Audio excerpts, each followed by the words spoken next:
Hello. So, welcome to the new channel. I'm just starting this out on this channel, Commentrekkie. I figured I fucking love Star Trek. Let's give it its own fucking channel. And that way we can just have everything Star Trek on one channel. And it means I can just do all kinds of Star Trekky things. I love Star Trek. So, fuck it, it gets its own channel. Because why not? Let me just adjust my light. Because that was in the wrong way. That still looks bad. Well, fuck it. We'll just make do. We'll make do. It's just like, still don't quite like the lighting. It's just because this room is messed up and dark and yeah, it's not great. But fuck it. So we're talking about Star Trek: The Motion Picture. I don't know many people that might consider this film to be their favorite of the Star Trek movies. It's definitely not the best. I definitely rank it one of the lowest, as movies go. Especially Star Trek movies. I'm just like, yeah, it's quite low. Quite low. So let's get into this. This movie came out in 1979, which was a whole 10 years after Star Trek, the original series, went off the air, and 5 years since the last episode of Star Trek, the animated series. Even though people top and down of whether that's canon or not. In some ways it's not, some ways it is.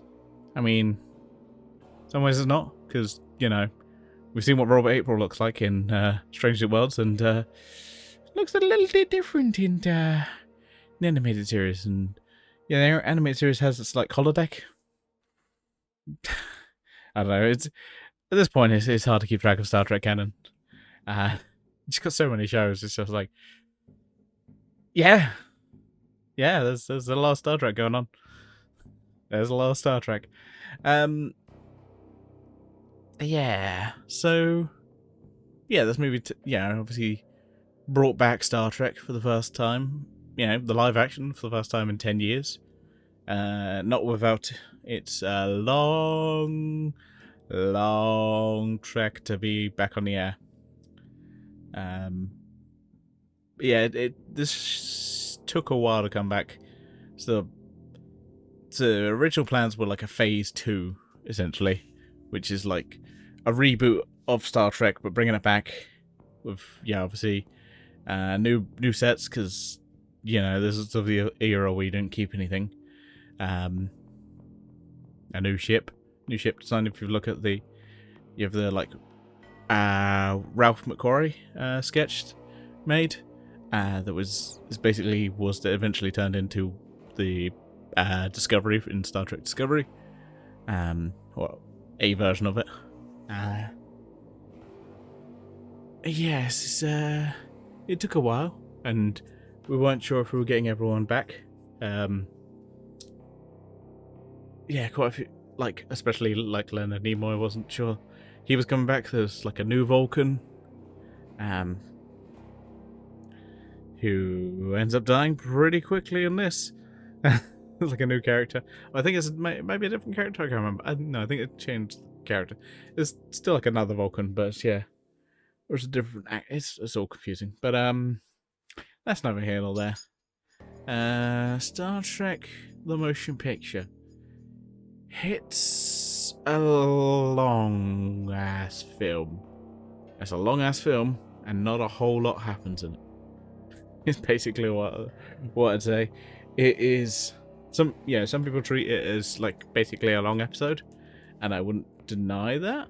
Obviously, the budget and the effects beg to differ, but yeah, I mean, it is an episode. It's The Changeling. We've already seen the episode because they already did it, and they just forgot, because I guess they just didn't bother to go back and go, yeah, we ever did one about a ship that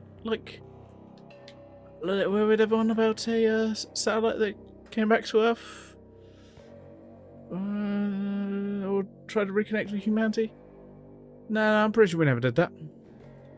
And somehow, collectively, just everyone had forgotten that episode. To be fair, I guess,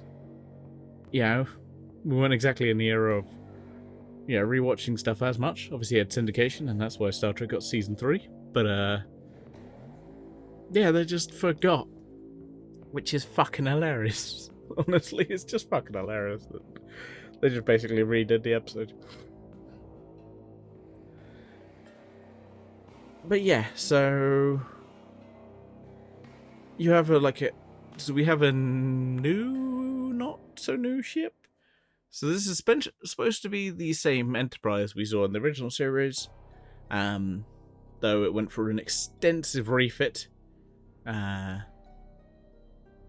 which makes it look completely different. Like it still looks like, you know, source section, main body, some of the cells, but they went for a completely different look. Honestly, they went, no, well, not a completely different look, but just like, there's the colours, they just didn't, you know, they didn't exactly go for like an upgraded version of the original Enterprise. Which is fine, if yeah, that's how they went, but yeah, I was just a little bit like, what the fuck? Like, it is quite significantly different to the original. But yeah, I've slowly learned to like the refit Enterprise. We get it for, you know, all as the next 3 movies, or next 2 movies after this one. Then something happens. But anyway, yeah, so we have a new Enterprise. We don't have a new crew. We have basically all our same old crew. They eventually come back. The Enterprise has a new captain, who swiftly gets demoted. William Decker, or as I like to call him during my commentary, Dick Deckerton. Basically, him and another character, Lelia. Oh, fuck, I can't remember the name. Let me pull up this thing. Basically, their prototype, Riker and Troy. Like, they are basically like the prototypes of those characters because they basically just kind of use a similar archetype for them. Yeah, he kind of gets like demoted because Kirk just goes, I want the ship.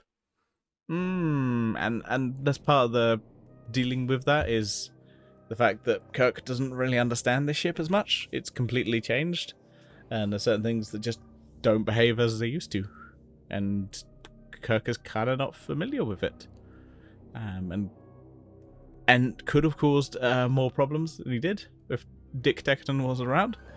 So we kind of have this like Kirk that's maybe a little bit out of touch from the original. I'm trying to think. Uniforms, they look trash. They are trash. I'm sorry, but again, I don't know anyone who likes these uniforms. They are bad. They are just fucking bad. Oh, and I should have addressed so we have Klingons right at the start of the film, who were the ones that kind of get destroyed by this, by something. And yeah, we have the new look for the Klingons, which we didn't have before. They are, you know, completely new look. They still have a little bit of the Fu Manchu aspect to them, just like a little bit. You're like, but we do have like Mark Leonard, who plays one of the Klingon captain. So who's back? You know, obviously back from playing that one Romulan captain or commander, and obviously Sarek. But yeah, Klingons look completely different than previously, and for the better. Like I said, they're not as Fu Manchu, but I feel like they've still got a little bit of that to them, which they'll eventually lose. Yeah. Yeah, no. We get Klingons, and we get to see, yeah, Klingons speaking Klingon. Or at least trying to. We get, yeah, look inside their ship, which we didn't normally get. We normally just get, like, a guy on a background, just like, hi. You know, basically, you'd get like a guy trying to take, you know, their passport photo because they'd be up against the fucking wall, so you can't see much of their set. Yeah. So they get destroyed, and yeah, there's a probe that basically Admiral Kirk has to investigate, or choose to investigate, and Enterprise apparently the only ship that's around. The Enterprise, because it's so new to this refit, it's kinda not fully complete. So that factors into the bit of the film is just that the ship is not fully together. Yeah. Yeah, we have that, and yeah, we have pretty much the same crew. The crew is all eventually gets back. I think Spock's the one that just takes a little bit the longest. And I don't know what it is, but everyone seemed a little bit like weird that like Spock was emotionless, and you're like, he's a Vulcan. Like, they never really say he's like more emotionless, but you just get the like weird aspect that like that maybe trying to introduce that to an audience, but failing miserably in some ways, but they're just not really establishing that this is that Spock is any different. I just got that weird impression when I watched it. I was like, you guys, come on. You know Spock. But yeah, they basically go to investigate the thing, who then, yeah, ends up destroying a space station, I think. It's a space station. The Enterprise gets a read out and, yeah, gets destroyed. Or I think it gets kind of like digitized, which is never really established if it destroys it or what. If it's like, yeah, I kind of get like a Brainiac vibe from this thing, where it's kind of digitizing things. But yeah, let's say this movie, it's a long one. It just feels like it's a little bit long for unnecessary reasons. And yeah, we basically get the V'Ger probe, who the new character Ilya, still can't remember. What's the name? Let me put up. I've got memory alpha here, so I'm like Ilya, yeah, blah blah blah blah. And this memory alpha fucking page is huge. Like seriously, I'll let me scroll to the top. It's like, this is a huge ass page. Credits. There we go. Oh, that's uncredited co-stars. Why is it starting with uncredited people? That's weird. So I'm just like confused why it's like starting with uncredited people. I was like looking for credits, and it's like, here's the uncredited people. I'm like, cool, where's the credited people? Credits? Nope. Still confused. Whatever. Fuck it. Oh, we go. Ilya. Yeah, there we go. Who basically kind of gets taken away and kind of transformed to be like a... I don't know how to describe it, like a... basically a puppet for V'Ger. V'Ger reach up, so that kills her and uses her puppet and go, hello, I'm here to understand humanity. Yay!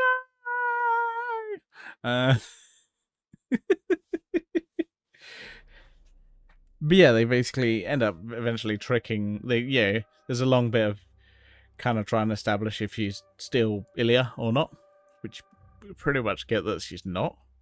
And trying to understand humanity. And eventually Kirk tricks her into basically showing them what, or where V'Ger is, because like, hey, we've got information for you about your creator. We ain't gonna tell you shit until we see you. We're not delivering it to your puppet. So they eventually do. And they see it and find out that yes, this V'Ger is Voyager 6, I think. It's an old satellite that's somehow formed this massive space station. It's fucking huge. At least from what we can tell, it looks fucking huge. It's hard to properly gauge because most of the time we see just like Spock. Spock goes in like very early on, but partway through the movie. It's kind of irrelevant. But he kind of... Because basically Spock's trying to... Somehow has a psychic connection to the thing. Somehow... I don't know. It's a machine. Somehow has a connection to it. We don't really know. But, yeah. He connects with it, and, yeah, they basically...